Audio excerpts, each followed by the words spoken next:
आज की तमाम बड़ी खबरें नॉनस्टॉप न्यूज में।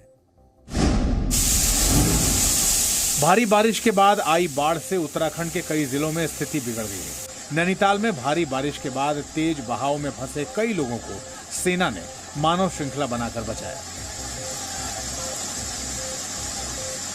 नैनीताल में झील का पानी ओवरफ्लो होकर सड़कों तक आ गया। उत्तराखंड में उधम सिंह नगर, रुद्रपुर, नैनीताल, चंपावत, रामनगर, अल्मोड़ा में बाढ़ से हालात बेहद खराब है। राज्य में बाढ़ बारिश के कारण अब तक 38 लोगों की मौत हो चुकी है। राज्य के मुख्यमंत्री पुष्कर धामी ने हेलीकॉप्टर से बाढ़ प्रभावित इलाकों का जायजा लिया।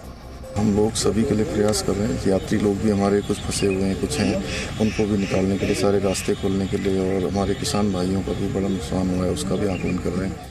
उत्तराखंड के सीएम पुष्कर सिंह धामी ने बाढ़ प्रभावितों के लिए मुआवजे का ऐलान किया है। मृतक के परिवार वालों को 4-4 लाख रुपए की आर्थिक सहायता दी जाएगी। जिनके घरों को नुकसान पहुंचा है उन्हें 1,09,000 रुपए की आर्थिक मदद मिलेगी।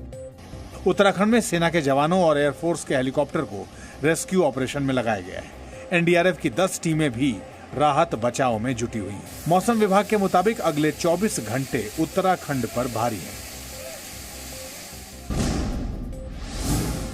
कश्मीर में आतंकवाद के खात्मे के लिए सेना और सुरक्षा बलों ने ऑपरेशन क्लीन शुरू किया है। सेना प्रमुख जनरल मनोज मुकुंद नरवणे ने आज एलओसी की फॉरवर्ड पोस्ट पहुंचकर सुरक्षा के हालात देखे। पुंछ के भाटा दूरियां जंगल में एनकाउंटर अब भी जारी है। सुरक्षा बलों ने कई आतंकियों को घेर रखा है। वहीं एनआईए ने टारगेट किलिंग के 4 मामलों की जाँच शुरू की है। शुरुआती जांच में खुलासा हुआ है कि आईएसआई का टारगेट किलिंग का प्लान पूर्व नियोजित था। इसके लिए चाइनीज पिस्टल और ग्रेनेड सप्लाई किए गए। सीमा पार से हथियार ड्रोन के जरिए मुहैया कराए गए थे। ओवरग्राउंड वर्कर्स ने हथियार आतंकियों को पहुंचाए। 23 अक्टूबर को गृह मंत्री अमित शाह जम्मू कश्मीर दौरे के दौरान सभी सुरक्षा एजेंसियों के साथ रणनीतिक बैठक करेंगे। घाटी की अंदरूनी सुरक्षा भी बदल दी गई है। अब महिलाओं की भी तलाशी ली जा रही है। लेकिन खुफिया सूत्रों के मुताबिक आईएसआई अब भी बड़ी साजिश कर रही है। पीओके से लश्कर के 2 आतंकी ग्रुप पुंछ में घुसपैठ की फिराक में हैं। पीओके में ये 8 आतंकी 3 दिन से मौजूद हैं। इनके साथ एक गाइड है। खुफिया एजेंसियों को अनंतनाग में सुरक्षा बलों पर हमले की साजिश का पता चला है। छोटे हथियारों के जरिए आम नागरिक भी निशाना बनाए जा सकते हैं। इसके बाद प्रवासियों की सुरक्षा और बढ़ा दी गई है।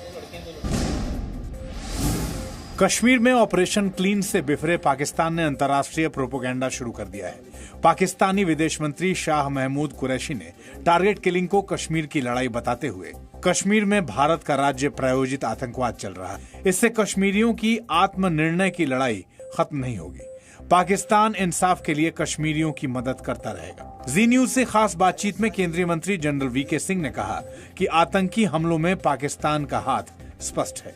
आईएसआई की इन साजिशों का पहले से अंदेशा था। भारत हर करारा जवाब देने के लिए तैयार है। हमें आईएसआई के गेम प्लान पर नहीं खेलना है। जो जहां पर है वो डटा रहे, जो जहां पर है वहां पर मुकाबला करे। सिक्योरिटी फोर्सेस उनके साथ खड़े हैं और मुझे पूरी आशा है कि हम इस आईएसआई के प्लॉट को जल्दी फेल करेंगे। वीके सिंह ने कहा कि कश्मीर में प्रवासियों को कोई खतरा नहीं है। सेना और सुरक्षा बल उनके साथ मजबूती से खड़े हुए हैं।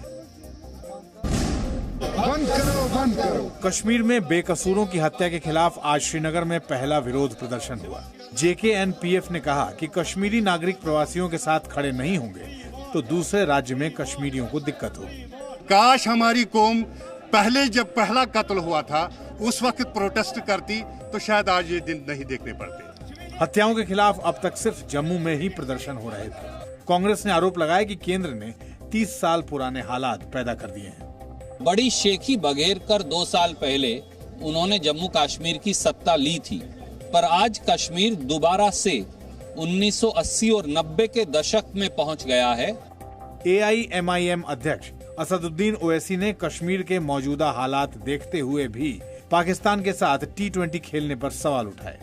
मोदी जी, 9 फौज के सिपाही हमारे बहादुर मारे गए। कितने? 9 फौज के सिपाही मारे गए और 24 तारीख को इंडिया पाकिस्तान का T20 होगा।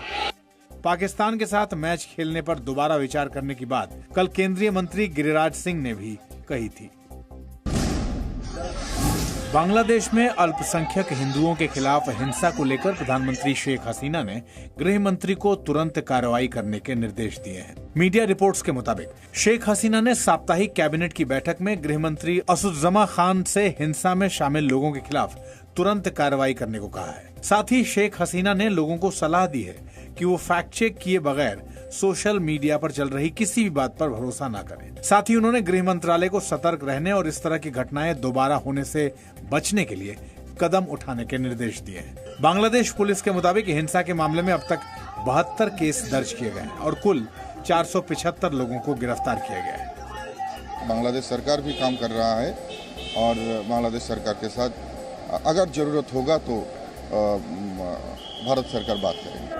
बांग्लादेश में हिंदुओं पर हो रहे अत्याचार के खिलाफ विश्व हिंदू परिषद ने कोलकाता में प्रदर्शन किया। वीएचपी के कार्यकर्ताओं ने हमले के दोषियों को सजा देने की मांग भी की। सब जगह हिंदुओं का नरसंहार, एथनिक क्लिंसिंग और यूएनओ पूर्ण रूप से पंगु और नाकारा बना हुआ मूक दर्शक बन चुका है। हिंदुओं पर हमले के विरोध में वीएचपी कल बांग्लादेश के हाई कमीशन के बाहर प्रदर्शन करेगी। Presenting B News app available on Google Play and App Store. Download it now.